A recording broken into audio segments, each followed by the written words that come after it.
कन्नड तालुक्याच्या शिवसेना आमदार संजनाताई जाधव यांची जिल्हा मध्यवर्ती बँकेत एंट्री, कार्यकर्त्यांचा जल्लोष. छत्रपती संभाजीनगर जिल्हा मध्यवर्ती सहकारी बँकेत कन्नड तालुक्याच्या शिवसेना आमदार संजनाताई जाधव यांची लवकरच एंट्री होणार असल्याची माहिती समोर येताच कार्यकर्त्यांमध्ये उत्साहाचं वातावरण निर्माण झालंय. या पार्श्वभूमीवर कन्नड तालुक्यात विविध ठिकाणी आनंद उत्सव साजरा करण्यात आला. आमदार जाधव यांच्या या संभाव्य निवडीमुळे बँकेच्या कारभारात गती येईल, तसेच सर्वसामान्य शेतकरी व सभासदांच्या हिताचे निर्णय घेतले जातील असा विश्वास कार्यकर्त्यांनी व्यक्त केला. त्यांच्या नेतृत्वाखाली तालुक्यात विकास कामांना चालना मिळाली असून आता बँकिंग क्षेत्रातही त्यांचा प्रभाव वाढणार असल्याचं बोललं जात आहे.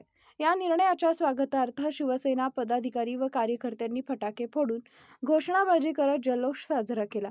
अनेक ठिकाणी एकमेकांना मिठाई वाटून आनंद व्यक्त करण्यात आला. दरम्यान आमदार संजनाताई जाधव यांच्या या नव्या भूमिकेमुळे जिल्ह्यातील सहकार क्षेत्रात नवे समीकरण निर्माण होण्याची शक्यता वर्तवली जाते.